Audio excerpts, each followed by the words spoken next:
Hi, my name's Tiffany Reinick, and I'm going to talk today a little bit about the interior design field. This field has called my name for many, many years. Even as a little girl, I remember doodling in my sketchbook and outlining futuristic home plans in ways I could help my family members have better functioning spaces. The interior design term can be kind of loose and not always clear to everyone. So, to put in perspective for some of my classmates, I've thought of some different ideas. So, for a mechanic, you're going to lay out your tools at the best efficiency for your job. And as a nurse, you're going to place things in different spaces in which apply to the routines in which we do.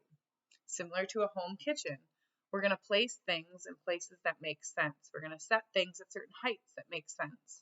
We're going to use materials that last in the spaces that apply, and we're going to design spaces, layouts, and colors that are aesthetically pleasing and functioning to the eye. So those are kind of, in short, what a designer does. We have millions of niches and different ways these things can all be applied in this program or this field. We have very introverted and very extroverted. We have people that would spend hours alone in a room rendering, and we have people that would like to be out at every single event, meeting with every single client, talking about the millions of different opportunities for someone's space. So designers are very varied in who we are and what we like, which makes us a fun, eclectic group, in my opinion, from events. The education that commonly is seen is a bachelor's degree for entry-level jobs. However, as our world changes and as technology is hitting the world and the pandemic has hit, we also are seeing associate's degree kind of taking over and hearing from the professionals that they're looking for people that are ready to work, that people that are aware of some of this technology and have that skill set that can jump in and get right in without as much training. So I went ahead and paired my past experience in hospitality with an associate's in interior design with the hopes of getting into hospitality design. There's also certificates for people who are looking for more of the decorating side and not necessarily a full-blown college education, where you could focus less on the space planning and the software and focus more on specific things like materials or colors or paints.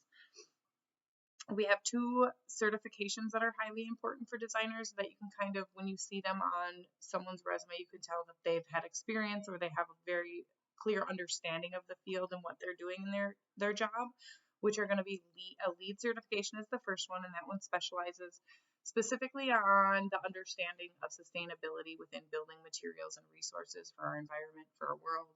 So you're a little more clear on what those materials are and how their impact is on our environment and your client space.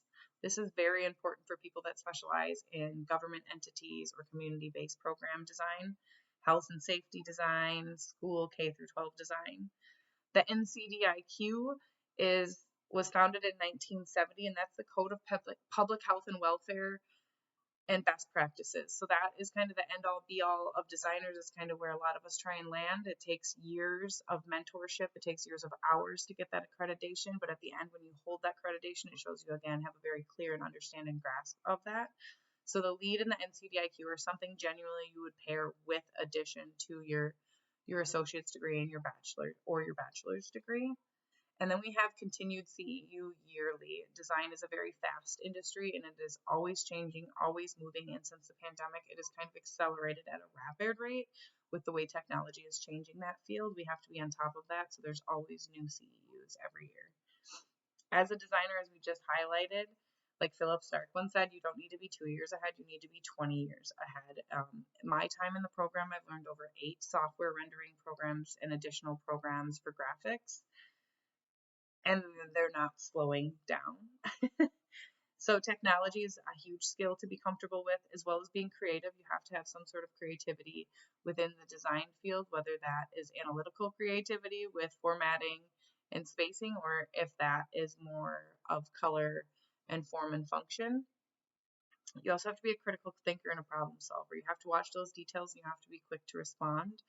Again, our field is very fast and very moving. There's a lot of moving parts, if you will, within each of those niches. There's a lot of co-partners, co-workers that different places, people that you work with, such as architects, engineers, contractors, tradespeople. So you kind of have to really have the ability to keep a clear communication and outline and problem solving. The outlook for the interior designers is about 4%, according to the U.S. Bureau of, uh, and that's pretty average. I will say from my side of things and the designers I've talked to in the Madison area, they have definitely expressed that there is a huge need for commercial designers at a rapid rate. Like I said, post pandemic, we just are learning that there's a lot more purpose to space planning and different things. And these businesses want employers to come back to work. So commercial design is really taking off and growing. Generally, they believe that that's a pretty average growth, and they're expecting that just people retiring, that naturally that rate will refill, and there's not going to be a shortage or an overwhelming demand for designers that's going to harm the economy or affect their availability throughout their time. So again, to highlight, interior designers kind of have a very wide range in field, anywhere from designing kitchens to cabinets to schools to healthcare facilities to auto shops to hair salons. We work on a scale of micro to macro, so it can be something as simple as helping someone decorate and organize a kitchen, and complicated as a 3,000 square foot office looking to house its entire employees with gyms and all those intricate things and how to improve health. It could be a senior living home where there needs to be more ADA compliance and purpose to their lifestyle. All of those are ways interior designers can impact and change the way we live. I hope you enjoyed learning about the field, and I hope to see you sometime at an event.